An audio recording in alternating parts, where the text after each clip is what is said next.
चलिए मेरे भैया, आप सभी को नमस्कार। कैसे हैं आप सब लोग? Good evening to all of you.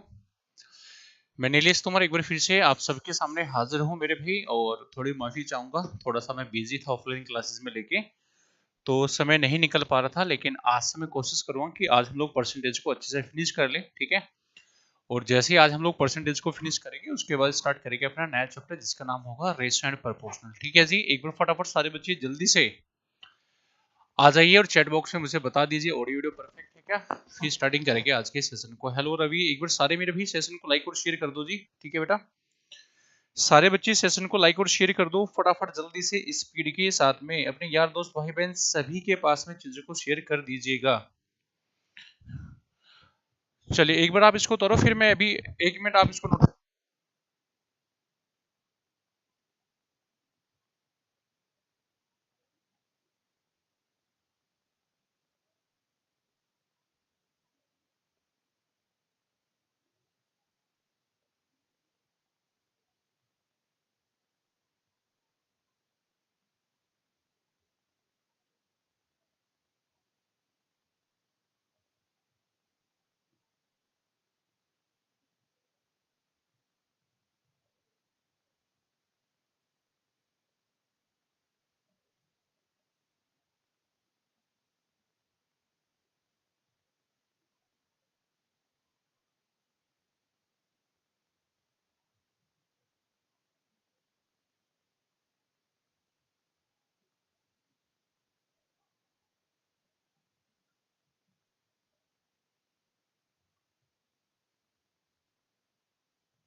देखिए बेटा, चलिए जी ध्यान से सुनिएगा मेरी बात। अब देखो यार, हम लोग क्या पढ़े थे मेरे भाई? परसेंटेज हम लोगों ने पढ़ना स्टार्ट किया था, है ना। परसेंटेज हम लोगों ने पढ़ना स्टार्ट किया था, जिसमें लगभग 12 क्लासेस मैंने आपको पहले से ऑलरेडी करा दिया है। ठीक है जी, 12 क्लासेस हमारी हो चुकी है। आज हम लोग कोशिश करेंगे कि परसेंटेज को हम लोग अच्छे से फिनिश कर लें। ठीक है, ध्यान से मेरी बात सुनना। ठीक है भाई, देखिए जी कैसे करोगे भैया, कैसे कैसे कैसे कैसे कैसे, ध्यान से मेरी बात सुनना बेटा। देखो, मैंने लास्ट में चुनाव की सवाल को कराया था, ठीक है। इलेक्शन की सवाल लास्ट की क्लास में हम लोगों ने किया था, ठीक है। और मैंने 2 क्वेश्चन आपको होमवर्क में दिया था। आई होप एंड बिलीव आपने कर ही लिया होगा। अगर हो गया अच्छी बात है, नहीं हुआ होगा तो मैं ही चीजें दोबारा से करा दूंगा। ठीक है मेरे भाई, चलिए एक काम करते हैं। क्वेश्चन नंबर 46 अच्छा सवाल है, और मैंने देखा बहुत सारे बच्चे इस सवाल को लेकर परेशान हैं कि सर इसका आंसर नहीं आ रहा है। ठीक है, बहुत जगह मैंने भी देखा कि ऑप्शन इसका कुछ और है लेकिन आंसर कुछ और आ रहा है। ठीक है, तो मैं ही आज ही कराऊंगा, लेकिन क्लास के बाद इसी से स्टार्टिंग करूंगा। क्वेश्चन नंबर 146 और क्वेश्चन नंबर 147, ये दोनों क्वेश्चंस मैं ही कराऊंगा, आज ही कराऊंगा, टेंशन मत लीजिएगा, है ना। लेकिन क्लास के बाद कराऊंगा आज, है ना। क्योंकि आज हम लोग पहले जो नई टाइप हमारी बचती है उसी से कंटिन्यू करते हैं, क्वेश्चन नंबर 48 से। ठीक है, आ जाइए जी।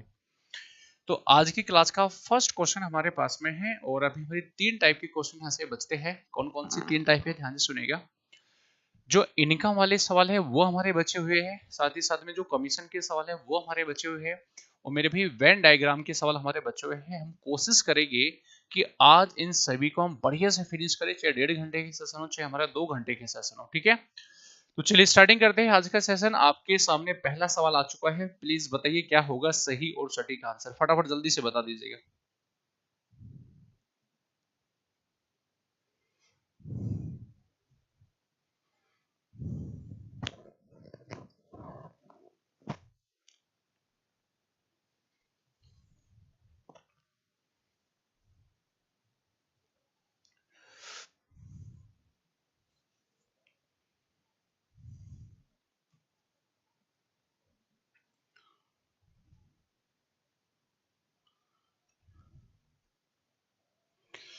चलिए मेरे भाई, देखो क्या कह रहा है बेटा सवाल में।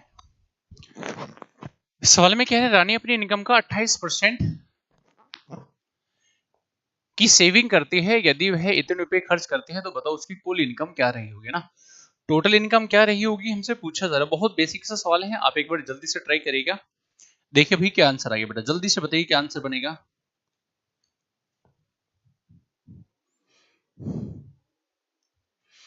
देखो आप ऐसे समझिएगा कि रानी अपनी इनकम का 28% की सेविंग करती है। अगर मैं ऐसा मान लूं कि भाई रानी की जो इनकम है ना, अगर पुत्र रानी की इनकम को मैंने 100% मान लिया, कितना माना जी मैंने सर, रानी की इनकम को मैंने 100% मान लिया, ठीक है। अच्छा, अगर उसने 28% की सेविंग करी है तो भाई खर्चा कितना रहा होगा, एक्सपेंडिचर। आप बोलोगे सर एक्सपेंडिचर रहा होगा 72% का। अरे हाँ है ना भी, अगर 100 में से 28% की सेविंग करी है तो एक्सपेंडिचर कितना रहा होगा, 72% का। लेकिन सवाल में कह रहे कि एक्सपेंडिचर है कितना, सर एक्सपेंडिचर है जी उसका टोटल इतना। आप बोलोगे हाँ जी सर, पक्की बात है, आप बोलोगे जी सर। इन्हें अगर 72% की वैल्यू उसकी बराबर है तो मुझे बताओ साथियों 1% की वैल्यू क्या बनेगी यहां से, बोलो जी क्या बनेगा। तो आप बोलोगी सर 248904 अपॉन आइए मेरे पुत्र 72। अगर 1% की वैल्यू इतना है तो भैया मुझे निकालना है 100% की वैल्यू क्या आएगी। तो अगर दोनों तरफ 100% की वैल्यू निकालने हैं यानी 100 से करना है मुझे क्या, मल्टीप्लाई। तो भाई जब दोनों तरफ 100 से मल्टीप्लाई करोगे ना, देखो दो तरीके मेरे पास में है। पहला तरीका क्या, पहला तरीका ये है मेरे भाई कि मैं चीजों को कैलकुलेट करूं और उसके बाद में मैं आपको आंसर बताऊं, हाँ या ना। लेकिन क्या पेपर में इतना टाइम होगा हमारे पास, क्या पेपर में इतना टाइम है हमारे पास, नहीं है। आप ये समझो यार, क्या मेरा ऑप्शन, क्या मेरे जो आंसर है वो डेसिमल में है, नहीं है। अगर डेसिमल में नहीं है तो सर ये तो कंफर्म हो गया कि जो भी नीचे नंबर लिखा है इस नंबर से ऊपर का नंबर तो एग्जैक्टली कटा होगा। अरे हाँ ये ना भाई, अगर हमारा ऑप्शन डेसिमल में है ही नहीं सर, इसका मतलब ये हुआ कि जो भी हमारा नोमिनेटर होगा वो डिनोमिनेटर से एग्जैक्टली डिवाइड हो रहा होगा। अरे हाँ ये ना। तो मेरे दोस्त मेरे पास दो तरीके हैं, देखो क्या। पहला, नीचे लिखा है 2, ऊपर लिखा है मेरे भाई 4। तो मुझे आप ये बताओ दो में किससे मल्टीप्लाई करूं 4 आ जाए। आप बोलोगे 2 इंटू 2 करोगे सर 4 आएगा, मैंने कहा हाँ सर। या फिर दो में किससे मल्टीप्लाई करूं 4 आए, आप बोलोगे 7 से, 7 दूनी 14, यानी यहां भी हमारा 4 बनेगा। अरे बनेगा कि नहीं बनेगा, हाँ। यानी सर यहाँ दो ही पॉसिबिलिटी ऐसी बैठती है क्या, कि अगर दो की मैं 2 में मल्टीप्लाई करूं तब ऊपर 4 आ सकता है, या फिर 2 की मैं 7 से मल्टीप्लाई करूं सर तब हमारा 4 यहाँ पे बन सकता है। मेरी बात समझ पा रहे हैं आप लोग, आप बोलोगे हाँ से। तो यानी जो भी मेरा आंसर आएगा ना, या तो उसमें लास्ट में 4 होगा, या फिर मेरे भाई उसके लास्ट, सॉरी उसके लास्ट में 2 होगा, या फिर मेरे भाई उसके लास्ट में 7 होगा। क्या मेरी बात समझ पा रहे हैं। जो भी हमारा आंसर होगा उसका लास्ट डिजिट या तो 2 होगा या फिर 7 होगा। अब आप ये चेक करो, अच्छा जीरो को छोड़ देना ना, जीरो पे ध्यान मत देना अभी यहाँ पे ना। तो जीरो को छोड़ के आप ये चेक करिएगा कि कौन सा ऐसा ऑप्शन है जिसके लास्ट में तो 2 हो या फिर 7 हो। देखो 2 तो मुझे नजर नहीं आ रहा, लेकिन मुझे 7 नजर आ रहा है, तो मैं कह सकता हूँ बिना कैलकुलेशन के कि इसका सही आंसर आइए 34570 अरे हाँ है ना। तो इस सवाल का सही और सटीक आंसर आइए मेरे भाई कितना, हमारा सी पार्ट, ठीक है पुत्र।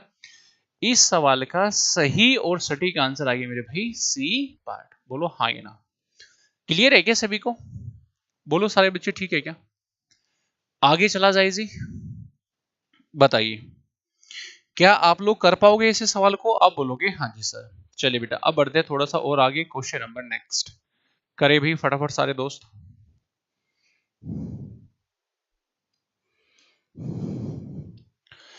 आज फिनिश करेंगे भाई इनकम वाले सवालों को, है ना, करिए बेटा।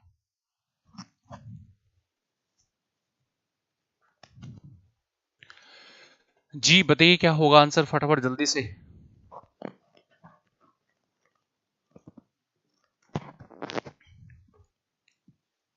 सवाल में कह रहा है क्या, रीता अपनी मासिक इनकम का 25% घर के किराए पर और शेष राशि का 30% भोजन पे खर्च करती है। यदि वह इतने रुपए बचा लेती है तो बताओ उसकी मासिक इनकम क्या होगी। देखो करने के तरीके दो है, ध्यान से मेरी बात को सुनिएगा, है ना। पहला तरीका क्या है मेरे भाई, अगर मैं इसकी इनकम को 100 मानता हूं, अगर उसकी इनकम है मेरे दोस्तों मान लीजिए 100 यूनिट, पक्की बात है, आप बोलोगे हाँ जी। कह रहे कि उसने 25% घर के किराए पे, तो भाई 100 का 25% 25, अगर घर पे खर्च कर दिया तो बचा कितना होगा मेरे बेटा 75। अरे हाँ है ना, यानी 75 अभी हमारे पास में बच गया, आप बोलोगे हाँ जी। कह रहे कि रिमेनिंग का 30% उसने भोजन पे खर्च कर दिया, तो भाई बचा कितना है 75। अब 75 का 30% निकालो कितना आएगा जल्दी से, 75 का 30% जल्दी से बताओ क्या आएगा, 75 का 30%, जल्दी से चैट बॉक्स में बताओ कितना आएगा। अरे बोलो ना जल्दी से, आप बोलोगे सर 75 का, ध्यान से मेरी बात समझना, अगर 75 का 30% हमने खर्च कर दिया तो सर इसका मतलब ये हुआ कि 75 का 70% हमारे पास में बचा होगा। अरे बोलो ना, आप बोलोगे जी सर। दोबारा समझो मैंने क्या बोला। अगर 75 का 30% हमारा खर्च हो गया तो सर 75 यूनिट का 70% तो अभी भी बचा होगा ना मेरे पास में। दो तरीके, या तो 75 का 30% निकाल लो, उसमें से माइनस कर लो, तब भी वही बात होगी, या फिर 75 का अगर 30% खर्च हो गया तो 75 का 70% ही तो बचा होगा। अरे हाँ या ना। तो 75 का जो 70% होगा वो हमारे पास में बचा हुआ है, लेकिन सवाल में कह रहा है नहीं जी, देखो कितना बचा है, 5250 रुपीज। एक बार फटाफट सारे मेरे भाई यहाँ से कैलकुलेट करके बताइए, what is the value of 1 unit, what is the value of 1 unit. करो भाई सोल्व जल्दी से। 70% की फ्रैक्शन आएगी 7/10। एक बार फटाफट जल्दी से कैलकुलेट करो और देखो बेटा यहाँ से 1 यूनिट की वैल्यू क्या बनेगी। जल्दी से चैट बॉक्स में जल्दी से बताओ सारे मेरे भाई क्या आएगा, फटाफट स्पीड के साथ में।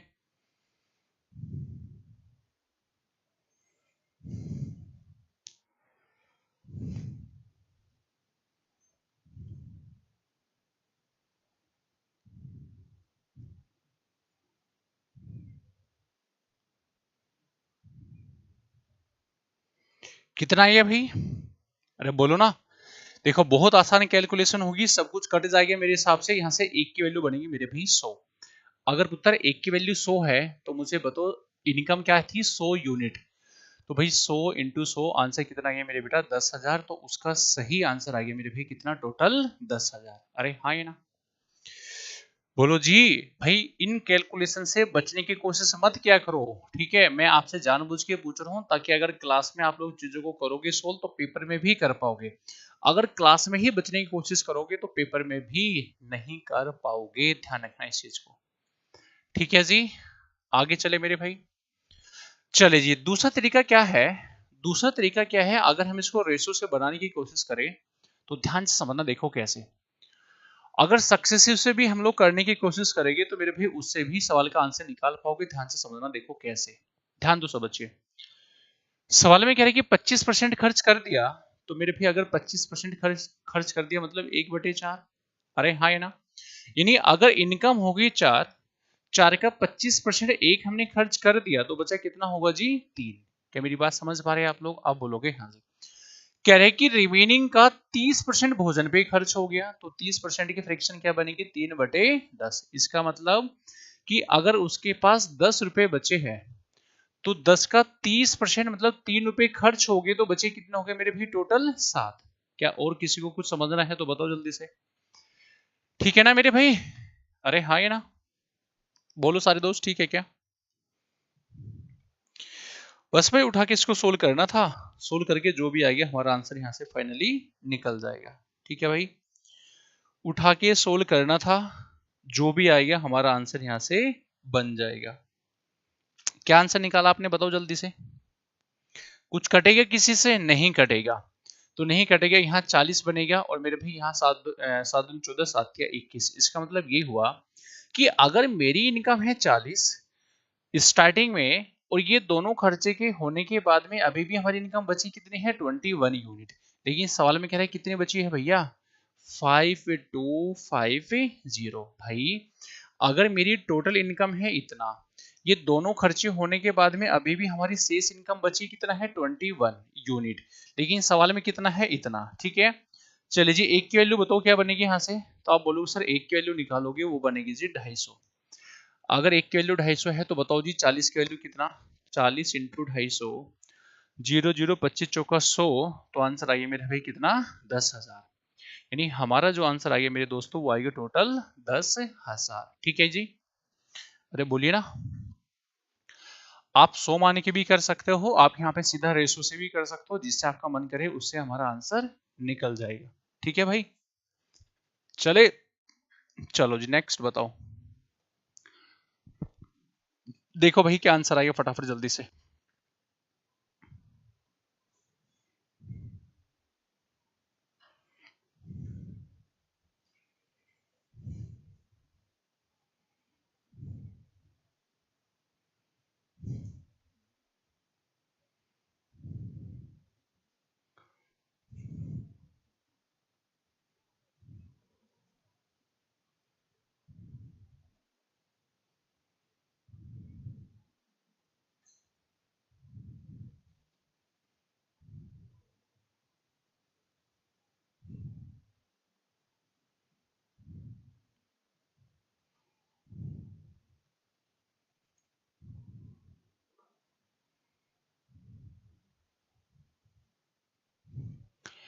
चलिए क्या आंसर आएगा? देखो बड़ा ही आसान सा सवाल है भाई ये तो, है ना। सवाल में कह रही कि राधा अपने वेतन का 25% भोजन पे, 16% घर पे और भाई 13% मनोरंजन पे और भैया 9% अन्य खर्चों पे खर्च करती है। अच्छा, इस सवाल में खास बात क्या है ना, इसमें कहीं भी ऐसा कोई वर्ड यूज नहीं हुआ कि रिमेनिंग का, है ना। क्या इसमें कहीं ऐसा लिखा है? नहीं लिखा है। कह रही कि राधा ने अपने वेतन का इतना परसेंट और इतना परसेंट और इतना परसेंट और मेरे भाई इतना परसेंट। अरे हाँ, है ना। तो इस सवाल में कहीं भी ऐसा कोई वर्ड यूज नहीं हुआ कि रिमेनिंग इनकम का। तो आप सीधा सीधा ऐसे समझ लो ना, 25% यहां खर्च किया, 16% यहां खर्च किया, 13% यहां खर्च किया, मेरा भाई 9% यहां खर्च किया। एक बार ऐड करना कितना आ गया जरा, 25 ये रहा, 16 और 25 29 ये रहा भाई, और 25 ये रहा। ठीक है, 25 सोल्व करो कितना आ गया, 9 और 5 4 हासिल 1, ये आ गया 5। ठीक है, और 9% ये रहा, तो भैया 49 9 63, यानी 63% टोटल खर्चा उसने कर लिया। अरे हाँ, है ना।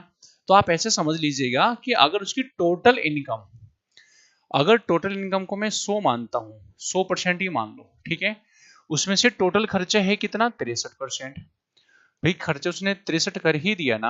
आप बोलोगे हाँ जी, तो उसकी सेविंग क्या बची होगी? सर सेविंग बची होगी मेरे भाई कितना, उसकी बताओ। सेविंग कितनी बची होगी, जल्दी से बताओ सारे मेरे भाई, सेविंग कितनी बची होगी फटाफट। 37 बची होगी ना। अबे सेविंग कितनी बची होगी मेरे भाई, 37%। सेविंग बची होगी मेरे बेटा 37% की, ये है उसकी सेविंग। ठीक है जी, चलिए। लेकिन सवाल में कह रहे कि उसकी सेविंग है कितना, 24,827। तो भाई ये बराबर होगा बेटा 24,827 के। ठीक है ना। तो जब काटा पीटी करोगे तो मेरे हिसाब से 37 से एग्जैक्टली कट जाएगा। कितनी बार कटेंगे मेरे भाई, ये कटेंगे पुत्र 671। ठीक है। अगर 1% की वैल्यू इतना होगा तो भैया 100% की वैल्यू कितना आएगा, आप बोलोगे 67100, यानी ये होगा मेरे भाई हमारा फाइनल आंसर। क्लियर है क्या? बड़ा ही आसान और साधारण सा सवाल था। ठीक है। अगर कोई मेरा भाई ऐसा है जो ये कहना चाह रहा है कि सर क्या रेशो से नहीं होगा, रेशो से कर पाओगे, लेकिन जब रेशो से करोगे ना, ध्यान ये रखना है, ऐसा मत करना कि 25% की फ्रैक्शन है 1/4, इसकी फ्रैक्शन इतना, इसकी फ्रैक्शन इतना, इसकी फ्रैक्शन इतना, नहीं। पहले कंबाइंड कर लेना, पहले क्या करना, कंबाइंड कर लेना। यानी अगर मेरा टोटल इतना परसेंट खर्चा हो गया तो चाहो तो 63% की फ्रैक्शन को ब्रेक कर सकते हो एक साथ, क्योंकि यहाँ कहीं भी रिमेनिंग वर्ड का यूज नहीं आया। ठीक है। तो अगर रिमेनिंग वर्ड का यूज नहीं आया तो आप सीधा सीधा खर्चे को ऐड करो। ठीक है। अगर रिमेनिंग वर्ड का यूज नहीं आया साथियों, तो हम लोग सीधा सीधा खर्चे को ऐड करेंगे और खर्चे को ऐड करके फ्रैक्शन को ब्रेक कर सकते हैं। ठीक है। या तो भाई सीधा खर्चा ऐड करके फ्रैक्शन को ब्रेक कर लो, या फिर सीधा 100 मान लो आंसर, तब भी हमारा सेम रहेगा। ठीक है। चलिए नेक्स्ट बताइए भाई क्या आंसर आएगा, फटाफट जल्दी से देखिए जी क्या आंसर आएगा।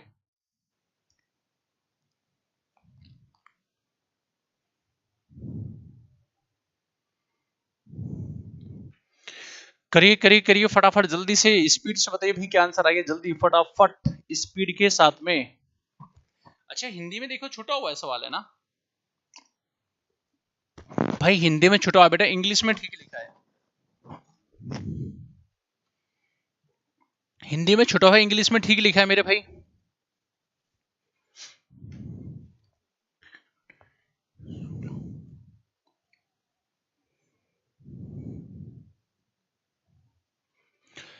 चलिए मेरे भाई आप ये बताओ मुझे, 12.5% की फ्रैक्शन 1/8, इसकी फ्रैक्शन 3/16 बनेगी क्या? और मेरे भाई 20% की फ्रैक्शन होगी मेरे बेटा 1/5। अरे हाँ, है ना। तो सीधा किससे कर ले, रेशो से कर ले इसको। हाँ, कह रहे कि 1/8 यहां खर्चा कर दिया, अगर इनकम है 8, एक खर्चा कर दिया तो बचा कितना होगा, 7।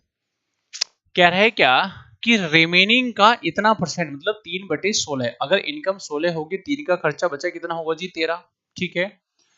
आगे कह रहे हैं कि रिमेनिंग का 20% किस पे मेरे भाई, एजुकेशन पे। 20% की फ्रैक्शन 1/5, इनकम होगी 5, एक खर्चा तो बची कितनी होगी मेरे भाई, 4। सीधा सीधा रेशो से करोगे तो आसान रहेगा। ठीक है मेरे भाई। चलिए देखो भाई, किसी से कुछ कटेगा क्या, इससे काटो कितनी बार, 4 बार। और भी है क्या कुछ कटेगा, क्या कुछ और कटेगा, नहीं कटेगा।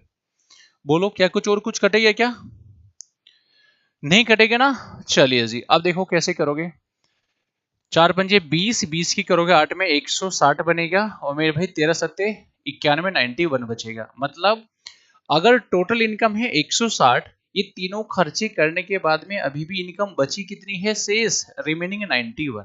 ठीक है, लेकिन सवाल में देखो क्या कह रहा है भाई, कह रहे कि उसका खर्चा है इतना। ध्यान से समझना, अगर इनकम है इतना, अभी भी सेविंग है इतना, तो खर्चा कितना रहा होगा मेरे भाई, दोनों के बीच का डिफरेंस।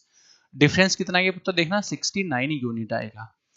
तो मेरे हिसाब से खर्चा होगा इतना, लेकिन सवाल में कह रहा है खर्चा है 3450। अरे क्या है, 3450, पक्का ना।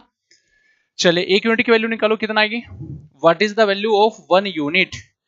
सर मेरे हिसाब से कटेगा 9 पंजे 45, यानी इससे कटेगा 50 बार, है ना।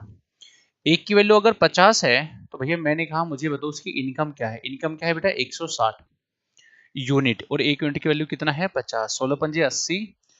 तो मेरे भी आंसर आ गया दोस्तों, मोई मोई करके आपका कितना, 8000। आंसर कितना आ गया मेरे भी 8000। क्या कर पाओगे, चाहो सो मान के कर लो, चाहे आप इनको रेशो से कर लो, दोनों से आंसर सेम आएगा।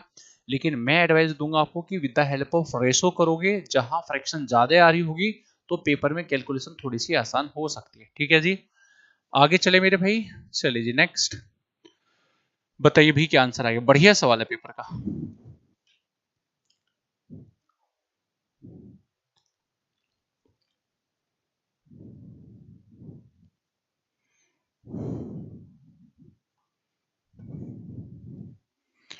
चलिए बताइए भाई, बताइए क्या आंसर आ गया बेटा, फटाफट जल्दी से बता दो जी।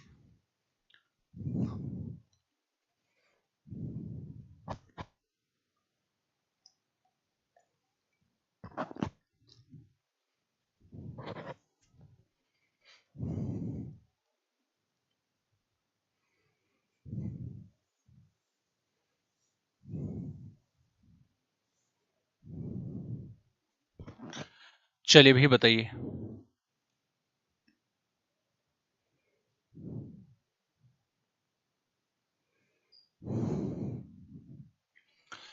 सवाल में कह रहे हैं एक आदमी अपनी मासिक वेतन का 20% भोजन पे और शेष का 1/4 दान में खर्च करता है। यदि वह हर महीने इतने रुपए बचा लेता है जो भोजन और दान पर खर्च करने के बाद में शेष बची राशि के आधे के बराबर है, तो बताओ उसकी इनकम क्या होगी। बहुत शानदार सवाल है मेरे भी, देखते हैं हम में से कौन बच्चे बताएगा। फटाफट जल्दी से बताइए क्या आंसर आएगा।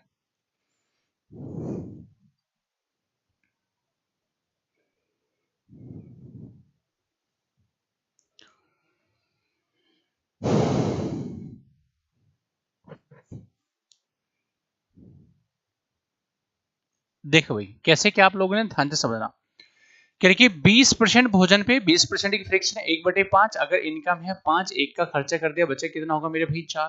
आप बोलोगे हाँ जी। कह रहे कि शेष वेतन का 1/4 उसने दान दे दिया। अच्छा 1/4 का मतलब होगा 1/4। अगर टोटल 4 होगा, एक उसने दान दे दिया, तो बचा कितना होगा मेरे भाई 3 बचा होगा। और तो नहीं है ना, कुछ भी नहीं है जी। 4 से 4 कटेगा, ये 5 है, ये मेरे भाई 3 है। सर इसका मतलब ये हुआ कि अगर स्टार्टिंग में टोटल इनकम होगी 5, 5 में से दोनों खर्चे होने के बाद में अभी उसके पास में शेष बचा कितना है, 3 बचा है। अरे 3 बचा है कि नहीं बचा है, आप बोलोगे हाँ जी। लेकिन सवाल में कह रहे हैं कि उसने हर महीने इतना खर्च, इतनी सेविंग करी है जो भोजन और दान देने के बाद में खर्च करने के बाद में शेष राशि के आधे के बराबर है। तो मेरे भाई एक बात बताओ, मेरे पास शेष राशि है कितनी, 3। तो 3 का आधा क्या होगा, वो होगा 1.5 यूनिट। ठीक है ना। तो सर ये किसके बराबर है, 9600 के बराबर है। तो पुत्र यहां से 1 की वैल्यू निकालोगे तो 9600 बटे में आगे कितना 1.5। मैंने कहा जी बताओ उसकी इनकम क्या है, इनकम है मेरे भाई 5 यूनिट। अगर 1 की वैल्यू इतना है, 5 की वैल्यू कितना आएगी, इंटू में कर दो जी 5, पॉइंट हटा दो, ऊपर जाएगा 10, और इससे काटो मेरे भाई कितनी बार, 3 बार, और इससे ये भी कटेगा कितनी बार, कितनी बार काटोगे भैया, 3 तिया 9, 3 दूनी 6। ठीक है, 2 जीरो यहां से आ जाएगी मेरे भाई, और बेटा 1 जीरो वो रही। ठीक है, तो आंसर बनेगा हमारा कितना, यहां से टोटल 32,000। तो इस सवाल का सही और सटीक आंसर आ गया दोस्तों टोटल 32,000। बहुत सारे बच्चे यहाँ कंफ्यूज क्या करेंगे कि सर टोटल रिमेनिंग इनकम है कितना, शेष बचा कितना 3, लेकिन सर सवाल में है इतना, वो सीधा इसको इसके बराबर फेंकेंगे क्योंकि उन्होंने तो सवाल ही नहीं पढ़ा होगा, हाँ ना।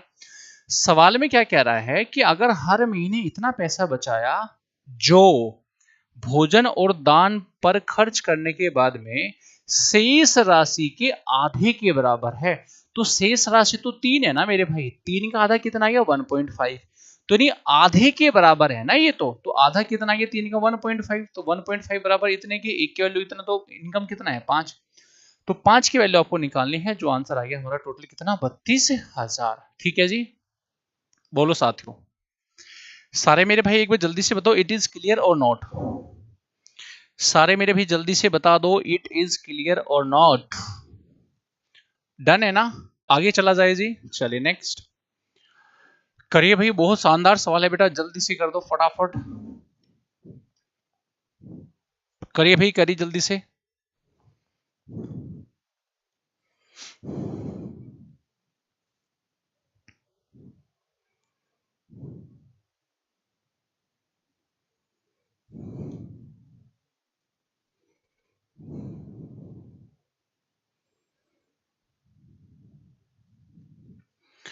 करो भी करो बेटा जल्दी से।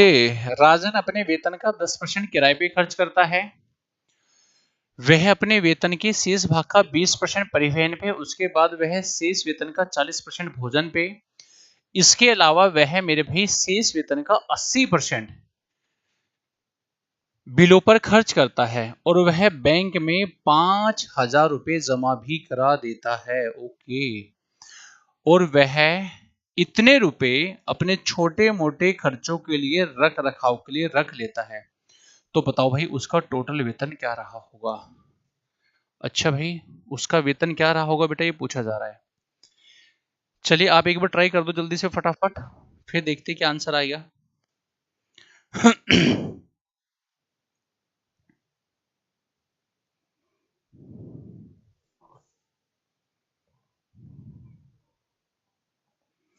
बताइए भाई क्या आंसर आएगा फटाफट जल्दी से।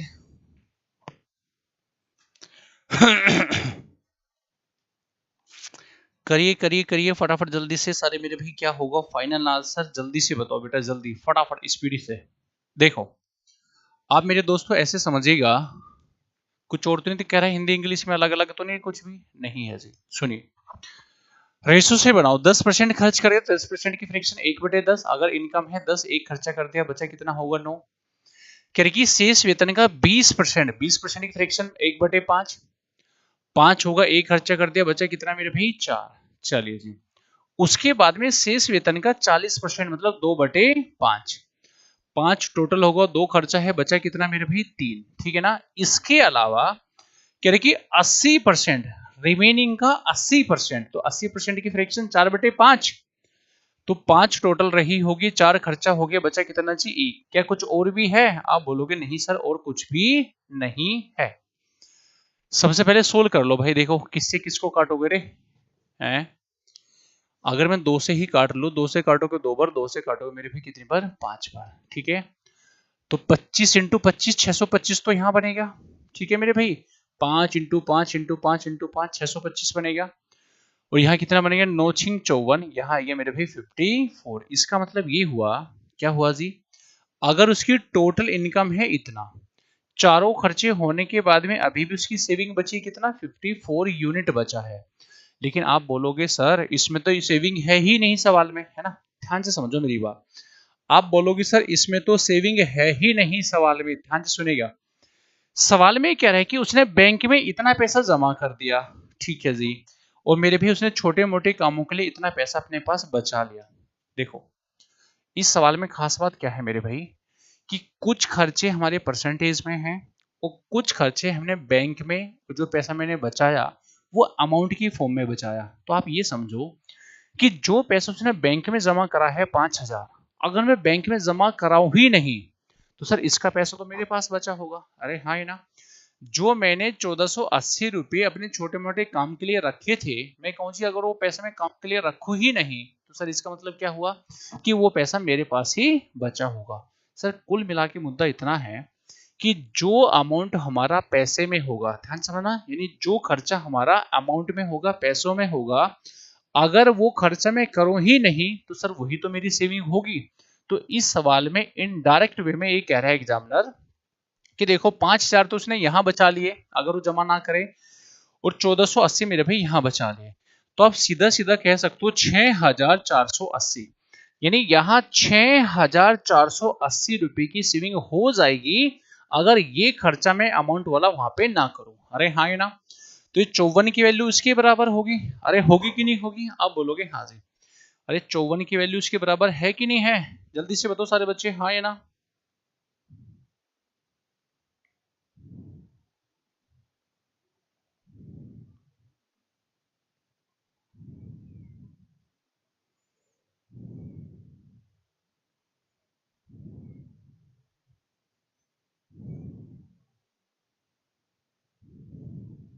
ठीक है मेरे भाई, चलिए जी मुझे बताओ एक यूनिट की वैल्यू कितनी आएगी। तो मेरे भाई जब एक यूनिट की वैल्यू निकालोगे मेरे बेटा, मेरे हिसाब से ये कटेगी इससे कितनी बार, 12 बार, तो 120 आएगा। तो मुझे बताओ 625 की वैल्यू कितना, तो वो बनेगी मेरे भाई टोटल 75,000।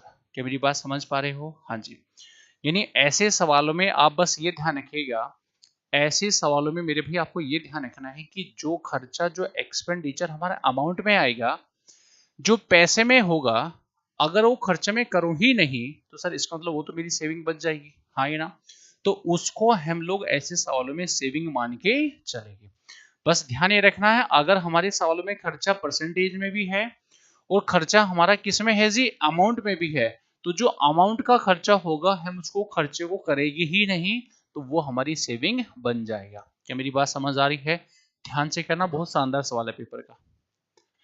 चलिए जी नेक्स्ट बता दो भाई फटाफट जल्दी से, रे क्या होगा आंसर भाई, जल्दी से बताओ सारे बच्चे।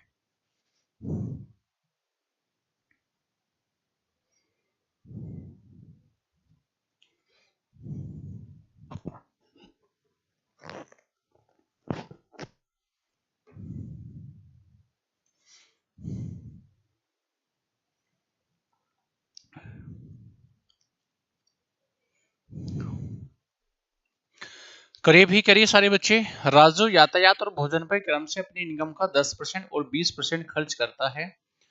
वह शेष इनकम का 30%, वह शेष इनकम का 30% कपड़ों पे खर्च करता है। अपनी शेष इनकम को,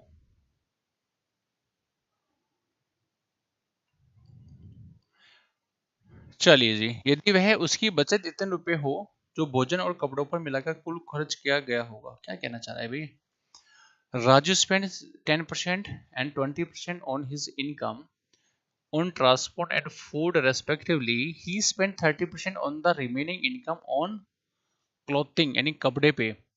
He save rest of his income, ठीक है, if his saving is इतना, बहुत आसान है तो what is be the total expenditure of the food and the clothing together। आसान सवाल है मेरे भी, करेंगे सारे बच्चे।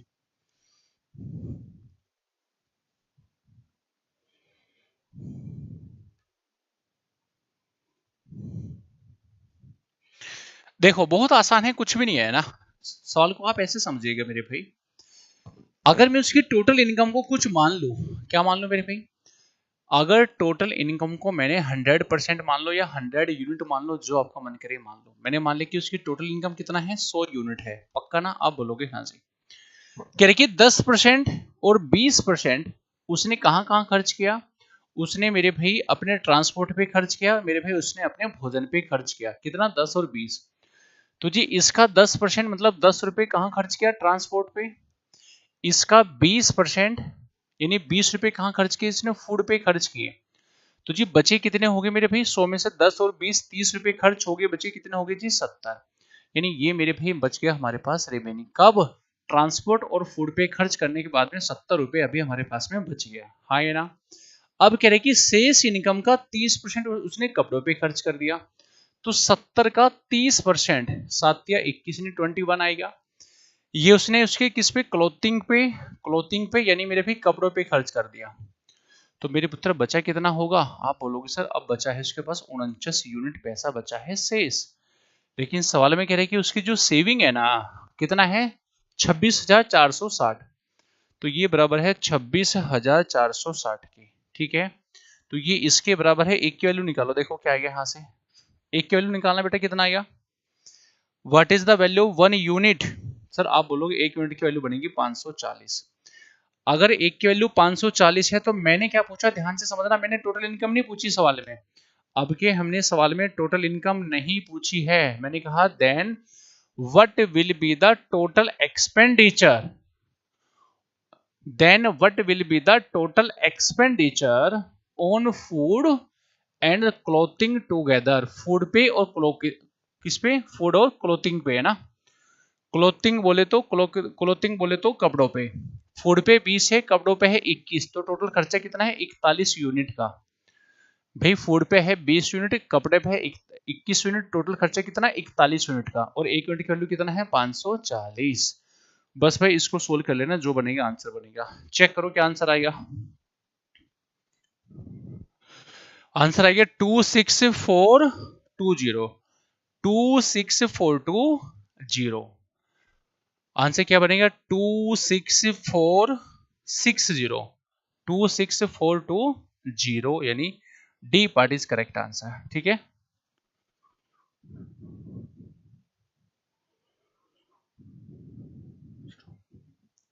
आगे बढ़े मेरे भाई। 26420, चलिए आगे चलते हैं मेरे भाई, क्वेश्चन नंबर नेक्स्ट करिए मेरे भाई फटाफट जल्दी से।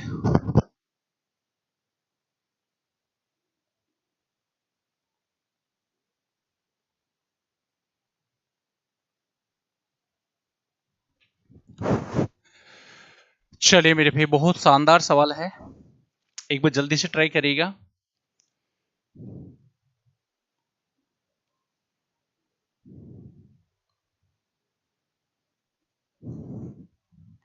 अरे एक मिनट भाई, नालायक को एक बात बताओ, देखना कोई मिस्टेक तो नहीं होगी ना कैलकुलेशन में, एक बार कैलकुलेशन चेक करना भाई इसकी।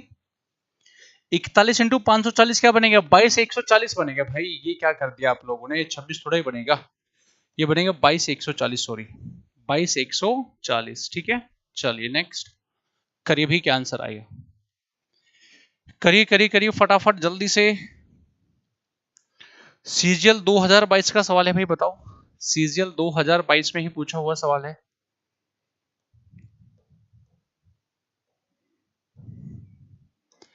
CGL 2022, बोलो भाई क्या आएगा आंसर।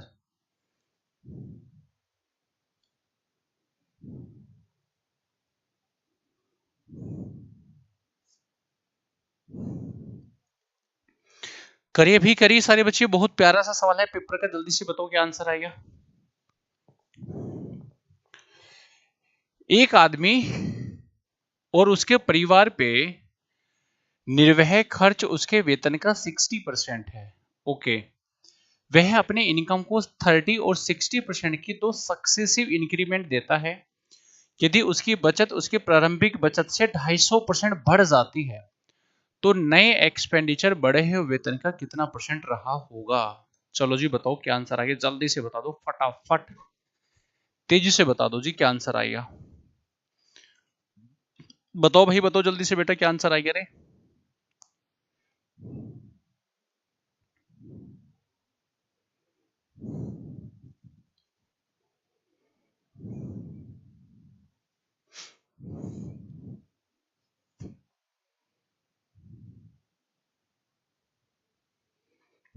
देखो बहुत आसान सवाल है मेरे भाई, अगर मैं कहूं जी उसकी जो इनकम है अगर मेरे भाई 100 है, मान सकता हूं हाँ, कह रही कि उसने 60% खर्च कर दिया, अगर 60% खर्च कर दिया तो बचा कितना होगा मेरे भाई 40, यानी उसकी जो सेविंग होगी मेरे बेटा वो क्या रही होगी, जो टोटल 40 रही होगी।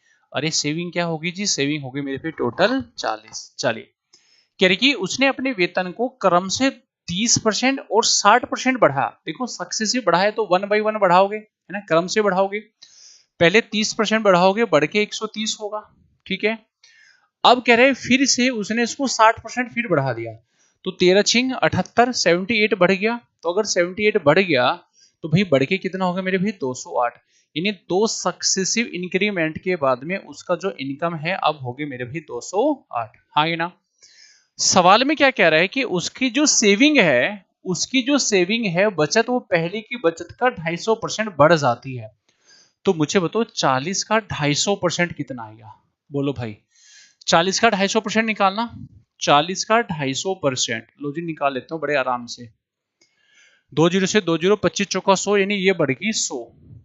तो अगर 100 बढ़ गई तो बढ़ के कितनी आएगी 140, यानी अब उसकी जो नई सेविंग है ना पुत्र वो हो गई जी 140। अरे कितनी हो गई जी 140, कितने हो गए बेटा 140, ठीक है क्या? अरे हाँ है ना, चलिए मेरे भाई, यानी ये हो गई मेरे भाई कितना 140। तो सवाल है पूछे कि नया एक्सपेंडिचर नए वेतन का कितना परसेंट है। नई इनकम ये रही, नई सेविंग ये रही, तो भैया एक्सपेंडिचर कितना रहा होगा? अगर इतनी इनकम है, इतना अभी सेविंग है, तो एक्सपेंडिचर क्या 68 होगा क्या? आप बोलोगे हाँ जी बिल्कुल होगा। तो नया जो एक्सपेंडिचर है वो है 68, नई इनकम क्या है 208, 208 पे। तो मेरे प्यारे बच्चों 100 पर कितना? देखो ऑप्शन हमारे बहुत दूर दूर है, 32 है, 29 है, इतना बहुत दूर दूर हमारे ऑप्शन है। अगर अप्रोक्सीमेशन से करोगे ना, इसको 200 मान लो, अगर मैं इसको 200 मान लू, ये कटेगा कितनी बार 2 बार, हाँ है ना, और ये कटेगा मेरे भाई 34 बार, तो लगभग हमारा जो आंसर आएगा 34% से कम जाएगा, है ना। आंसर जो जाएगा 34% से कम जाएगा, 34% से कम, तो भैया 34% से कम तो ज्यादा तो आंसर होगा नहीं। 34% के आसपास कौन सा ऑप्शन है हमारे पास में? अब वो है 32.7, तो आंसर आ गया मेरे भाई 32.7, ठीक है। आंसर आ गया मेरे बेटा 32.7, ठीक है। आंसर हमारा बनेगा बेटा 32.7%। बोलो हाँ या ना। अरे ठीक है क्या, क्लियर है सभी को? चलिए जी नेक्स्ट करिए भी, क्या आंसर आई जल्दी से फटाफट स्पीड के साथ बता दो भाई आंसर अब।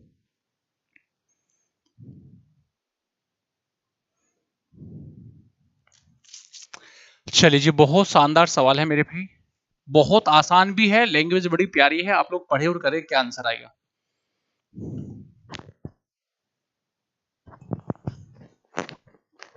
चलिए करिए जी, क्या आंसर आएगा।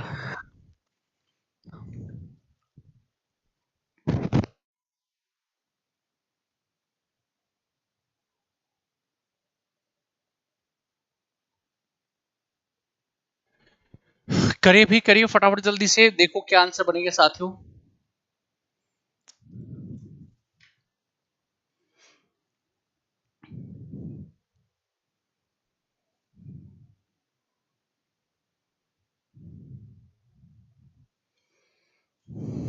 देखिए जी, सवाल बड़े ध्यान से पढ़िएगा आप लोग, है ना, सवाल की लैंग्वेज बड़ी प्यारी है, ठीक है भाई।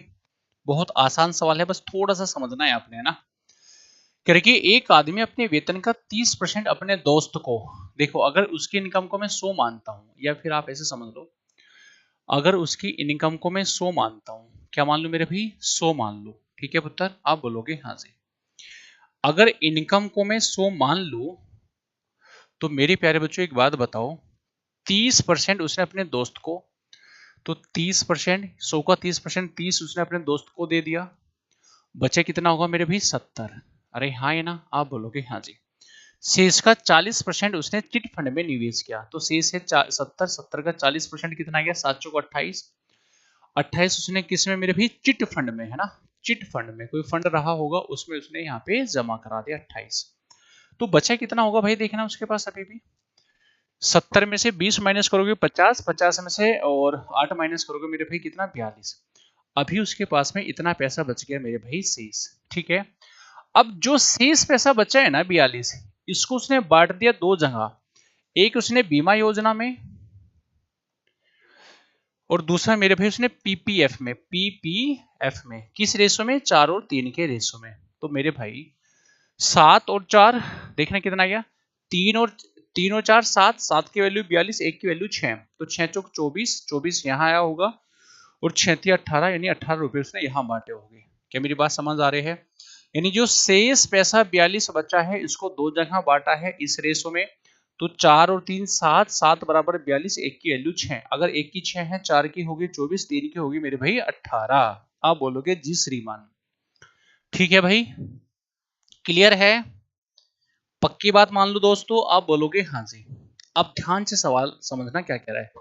सवाल में ये कह रहा है मेरे भाई, लास्ट में क्या कह रहा है पुत्र, क्योंकि यदि चिट फंड और बीमा योजना में निवेश की गई कुल राशि ध्यान से समझना, कह रहे कि चिट फंड में और बीमा योजना में जो निवेश राशि है वो है 28 और मेरे भाई 24। कितना आएगा? 8 और 4 12, हासिल 1 2 और 2 4 1 5 52, वो है कितना भाई? 52। चलिए जी, और दोस्त को दी गई राशि, तो दोस्त को दी गई राशि कितना है? 30। ये रहा 30। कह रहे कि इन दोनों का जो डिफरेंस है, सवाल में कहा डिफरेंस, तो भैया मैंने भी कर दिया दोनों का डिफरेंस। तो इनका जो डिफरेंस आ गया भाई वो आएगा 22 यूनिट। लेकिन सवाल में कह रहा है वो डिफरेंस है किसके बराबर जी? 19800। मेरे हिसाब से 22 निम्मा कितना आएगा? 198 आएगा क्या? 22 निम्मा 198, 22 धाम 220, हाँ 198 कितनी बार? 9 बार। 22 निम्मा 198। अगर एक की वैल्यू 900 है तो भैया मुझे बताना है टोटल उसकी इनकम क्या होगी। वो है मेरे भाई 100 यूनिट, 100 इंटू 900, तो मेरे बेटा आंसर आएगा टोटल हमारा कितना? 90,000। बस ये मेरा भैया आंसर आ जाएगा। बोलो ठीक है क्या? ये हमारा फाइनल आंसर पुत्र यहां से निकल जाएगा। बोलो मेरे भाई, क्या हर एक बच्चे को समझ आया कि नहीं आया? तो ये हमारे सवाल थे जो इनकम और एक्सपेंडिचर पे होने वाले थे। ठीक है, मैंने लगभग सारे ही सवाल आपको करा दिए जो टाइप बन सकती है अच्छी से अच्छी। आई होप एंड बिलीव आपको चीजें समझ आई होगी। ठीक है मेरे भाई, अब चलते मेरे भाई थोड़ा सा और आगे। चलिए जी, देखो यार एक काम करता हूं, ध्यान से समझना। ये जो कमीशन के सवाल है ना, इन कमीशन के सवाल को मैं कराऊंगा कल आपको, है ना, क्योंकि मुझे लगता नहीं आज हम पूरी परसेंटेज कर पाएंगे ना। तो अगर आज नहीं भी हो पाई कल करा दूंगा, कोई टेंशन ही नहीं। एक काम करते हैं, ये वाले सवाल मैं आपको कल कराऊंगा ना। ठीक है मेरे भाई, तो अभी मैं आज आपको कराता हूँ वेन डायग्राम के सवाल। अभी हमारे कमीशन के सवाल बचे हैं, 2 मेरे चुनाव के सवाल बचे हैं, 47 और 48 मैं खुद ही आपको कराऊंगा। आज फटाफट जल्दी से 10 मिनट के अंदर अंदर वेन डायग्राम के सवाल को फिनिश करते हैं ना। आ जाओ फटाफट, जल्दी से आ जाओ मेरे। वेन डायग्राम के सवालों को फिनिश करते जल्दी से। बहुत आसान है मेरे भैया ना, कुछ नहीं है वेन डायग्राम में, बहुत हलवा सवाल हो गए सारे। ठीक है, देखो क्या कह रहे हैं सवाल में, जल्दी से आ जाओ। कुछ नहीं, बहुत आसान है वेन डायग्राम के सवाल। तो भाई कह रहे कि एक परीक्षा में 80% छात्र अंग्रेजी में, 85% छात्र मैथमेटिक्स में पास हुए। अगर दोनों ही सब्जेक्ट में 73% बच्चा पास हुआ तो बताओ दोनों में कितना परसेंट बच्चा फेल होगा। ध्यान से सुनेगा, बहुत आसान है जी। वेन डायग्राम की सवाल कर रहे हैं, ध्यान से समझना है ना। देखो तो भैया आपने बचपन में वेन डायग्राम पढ़ा ही होगा, है ना, तो इतना डीप हम लोग यहाँ नहीं पढ़ेंगे, तो जितनी जरूरत है उतनी मैं आपको चीजें यहाँ पे बताऊंगा। ठीक है, ये जो सर्किल है मेरे भाई ये रिप्रेजेंट करेगा पूरा इंग्लिश को। कौन सा? देखो जो ग्रीन का सर्किल है ना, ये पूरा रिप्रेजेंट करेगा इंग्लिश को। और मेरे भाई दूसरा जो पूरा सर्किल है, ये सर्किल रिप्रेजेंट करेगा मेरे भाई किसको? पूरा मैथमेटिक्स को। कौन सा? ये पिंक वाला। ठीक है, और ये जो बीच का पार्ट है ना यहाँ पे, ये वाला, ये कॉमन पार्ट होता है मेरे भाई, ये रिप्रेजेंट करता है बेसिकली दोनों को, इंग्लिश और मैथमेटिक्स दोनों को। तो आप मुझे ये बताओ 80% इंग्लिश में पास है बच्चा, और मेरे भी 85% मैथमेटिक्स में पास है। आप बोलोगे हाँ जी। वो कह रहे हैं कि 73% बच्चा ऐसा है जो दोनों ही जगह पास है, मतलब मैथमेटिक्स और इंग्लिश दोनों में ही पास है। तो श्रीमान आप बस मुझे इतना बताओ, अगर 80% इंग्लिश में पास है, 73% दोनों में पास है, तो ये जो पोर्शन बचता है ना, ये वाला ऐसा पोर्शन होगा जो केवल इंग्लिश को रिप्रेजेंट करेगा। केवल और केवल किसको जी? इंग्लिश को रिप्रेजेंट करेगा। तो 80 में से 73 माइनस करो, क्या बचेगा? 7। यानी 7% बच्चा ऐसा होगा, 7% बच्चा ऐसा होगा जो केवल और केवल इंग्लिश में पास होगा। हाँ ना? ऐसे मुझे बताओ ऐसा कितना परसेंट बच्चा होगा जो केवल और केवल मैथमेटिक्स में पास होगा? आप बोलोगे 85 टोटल में है, 73 इसमें कॉमन है, तो जब इसमें से इसको माइनस कर लो कितना बचेगा भाई? 7 और 5 12। 7 और 5 12 आएगा ना। हाँ, ये 12% बच्चा ऐसा होगा जो मैथमेटिक्स में ही ओनली एंड ओनली पास आएगा। तो बस मेरे भाई उठा के सोल्व कर लेते हैं। देखो अब तो इसको बड़े आसानी से, 7% यहाँ पास, 73% यहाँ पास, 73 और 7 80, 80 और 12 कितना? 92। तो भाई 92% बच्चा ऐसा है जो कहीं ना कहीं पास हो गया। कहीं ना कहीं का मतलब या तो मैथ्स में या फिर इंग्लिश में या फिर दोनों में। तो अगर 92% बच्चा पास है तो मैंने कहा बताओ कितना परसेंट बच्चा फेल होगा? तो टोटल बच्चा होता है 100%, 100 में से 92 को माइनस कर लो, क्या बचेगा मेरे भी? 8%। नहीं, 8% बच्चा ऐसा होगा जो मेरे भी फेल हो चुका होगा। ठीक है। 8% बच्चा ऐसा होगा मेरे भाई जो 100% फेल होके बैठा होगा। ठीक है जी, बताओ जी, क्या क्लियर है सभी बच्चों को? आगे चले साथियों। हाँ जी सर, आइए भाई नेक्स्ट क्वेश्चन नंबर 2 देखो क्या आएगा आंसर, जल्दी से करिए फटाफट, जल्दी से स्पीड से बताओ भाई क्या होगा आंसर जी, जल्दी से बता दो बेटा, जल्दी जल्दी जल्दी जल्दी, fast fast fast fast fast fast.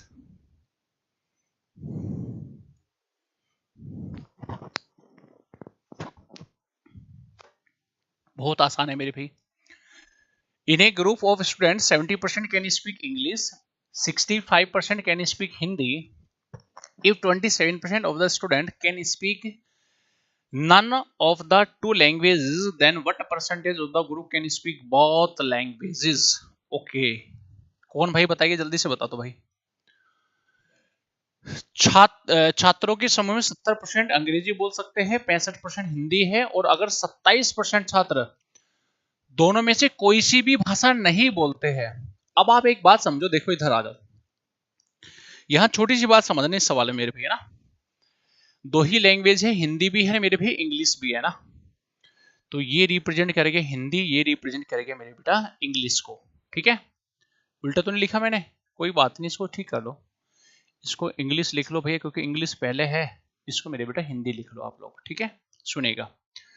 अच्छा एक बात बताओ मुझे, देखना मेरे भाई, सवाल में ये कह रहा है कि इतना परसेंट इंग्लिश बोल रहा है, इतना परसेंट मेरे भाई हिंदी बोलते हैं, वो कह रहे कि 27% कोई सी भी भाषा नहीं बोलते, यानी इसका मतलब ये हुआ कि जो कॉमन वाला पार्ट है ना, वो है जो कोई भी नहीं बोल रहा, यानी 27% ऐसे हैं ना तो हिंदी बोलते ना ही मेरे भाई इंग्लिश बोलते।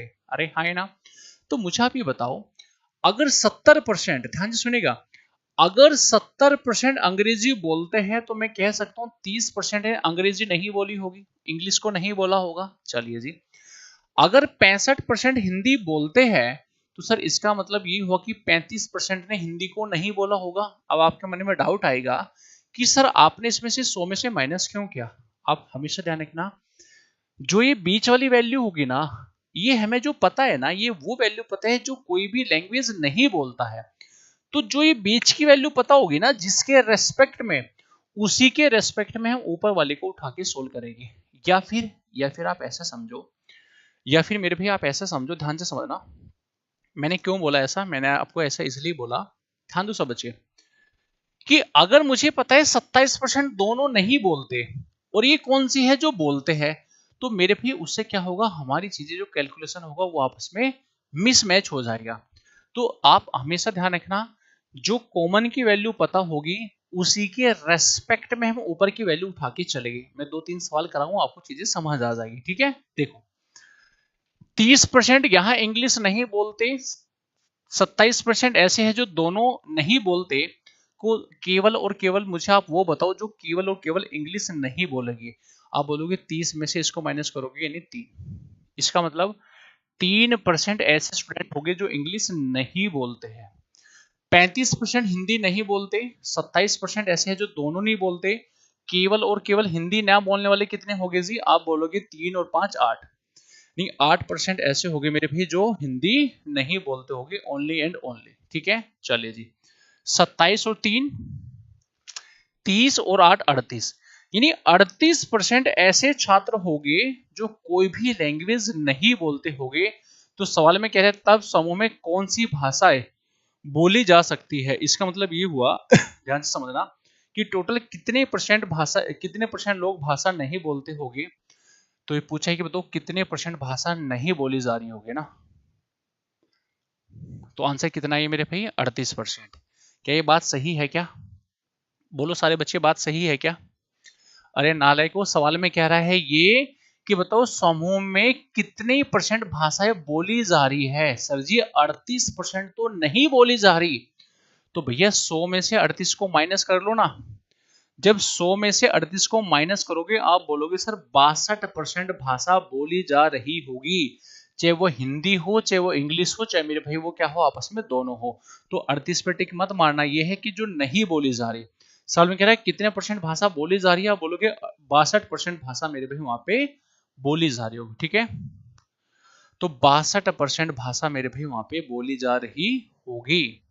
ठीक है जी, आगे चले पुत्र, चले जी नेक्स्ट। क्वेश्चन नंबर 3 पे आओ फटाफट सारे बच्चे। क्वेश्चन नंबर 3 करिए भाई फटाफट, जल्दी से कर दो सारे बच्चे, स्पीड के साथ में।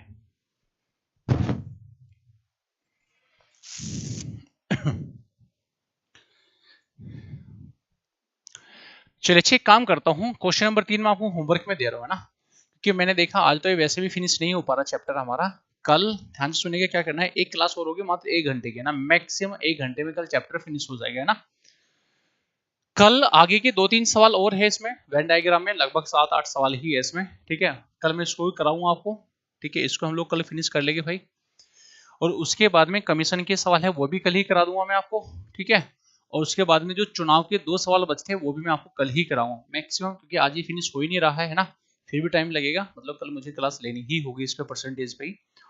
तो कल परसेंटेज की क्लास करेंगे 1 घंटे की, उसके बाद में सेशन को फिनिश करके फिर परसों से हम अपना रेशियो एंड प्रोपोर्शनल का चैप्टर को स्टार्ट करेंगे। ठीक है, चलो आज के लिए इतना, टेक केयर, बाय।